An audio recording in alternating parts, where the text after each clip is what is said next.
ఇంకా మన వాకర్స్ వస్తుందండి అది బ్యానరా ఒక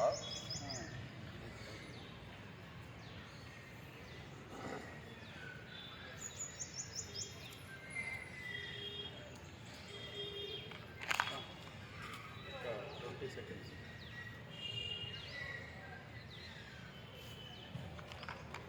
ఈరోజు సుందరయ్య పార్కులో ఉన్నటువంటి వాకర్స్ అసోసియేషన్ వారి సహకారంతో పాంప్లెంట్ ఆవిష్కరణ మాత్రమే చేయడం జరుగుతూ ఉంది. ప్రతి మనిషి కూడా ఎన్ని డబ్బులు ఎన్ని లక్షల కోట్లు ఉన్నా కానీ ఒక చిన్న ఎర్ర రక్త కణాన్ని తయారు చేయలేని పరిస్థితి, డబ్బులతో కొనుక్కునే పరిస్థితి కాదు.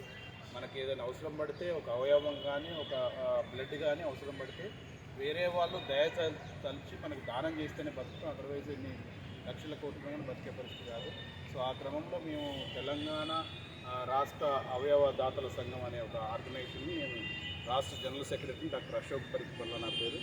సో ఈ యొక్క అవయవ దానం చేయండి. మనం చనిపోయిన తర్వాత ఊరికేనే మన బాడీని కాల్చడం ద్వారా బూడిద పాలు చేస్తున్నాం, లేదా మట్టిలో పెట్టడం ద్వారా మట్టి పాలు చేస్తున్నాం. చనిపోయిన ప్రతి వ్యక్తి కూడా నేత్రదానం చేయొచ్చు.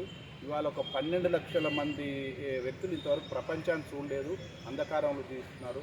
సో మనం చనిపోయిన తర్వాత చాలా సింపుల్గా చేయగలేదు నేత్రదానం అనే కార్యక్రమాన్ని. సో దానికి ఏమీ ఉండదు, జస్ట్ వాళ్ళు ఒక కన్ను అంటే కన్ను మొత్తాన్ని తీసుకుంటారు, ఆ పై పొరను మాత్రమే తీసుకుంటారు. దాని ద్వారా ఒక వ్యక్తి దానం చేయడం ద్వారా ఈరోజు నలుగురికి దృష్టిని ప్రసాదించే ఒక గొప్ప అవకాశం ఉంది. మనం చనిపోయిన తర్వాత కూడా మన నేత్రాల ద్వారా మళ్ళీ మన జీవితాన్ని చూడొచ్చు. అటువంటి అవకాశం ఒక నేత్రదానంతో ఉంది. అంత మాత్రమే కాకుండా చనిపోయిన తర్వాత మనం డెడ్ బాడీని మనం దానం చేయొచ్చు. అది మనకు ఫర్దర్ రీసెర్చ్లకి ప్లస్ డాక్టర్స్ తయారయ్యే వాళ్ళకి ఫస్ట్ ఇయర్లో ఎనాటమీ డిసెక్షన్కి పనికొస్తుంది. ఇంకా ఏంటంటే ఆర్గాన్ డొనేషన్ అనేది అవయవ దానం అనేది ఎప్పుడంటే అవయవ దానం అనేది ఒక బతుకున్న వ్యక్తి నుంచి బతుకున్న వ్యక్తికి ట్రాన్స్ప్లాంట్ చేయడం అనేది జరుగుతుంది. అంటే అది ఎటువంటి కేసుల్లో అంటే బ్రెయిన్ డెడ్ అయిన వ్యక్తులు, అంటే అన్ని చికిత్సలు అందించి బ్రెయిన్ డెడ్ అయింది చనిపోతాడు, కొన్ని గంటల్లో కానీ ఒక రోజులో కానీ చనిపోతాడని డిక్లేర్ అయిన క్రమంలో ఆ బ్రెయిన్ డెడ్ అయిన వ్యక్తిని అక్కడి నుంచి ఆర్గాన్స్ని అవసరం ఉన్న వాళ్ళకి ట్రాన్స్ప్లాంట్ చేయడానికి ఆస్కారం ఉంటుంది. సో తద్వారా ఒక మనిషి దానం చేయడం ద్వారా 18 మంది జీవితాన్ని మనం నిలబెట్టే అవకాశం అది ఉంటుంది. ఇది కోర్టులో ఒకరికి ఇటువంటి బ్రెయిన్ డెడ్ యాక్సిడెంట్స్ కానీ ఏదైనా బాగా పెద్ద ఇదిలో చాలా క్రానిక్ ప్రాబ్లమ్స్ ఉన్నప్పుడు జరుగుతుంది.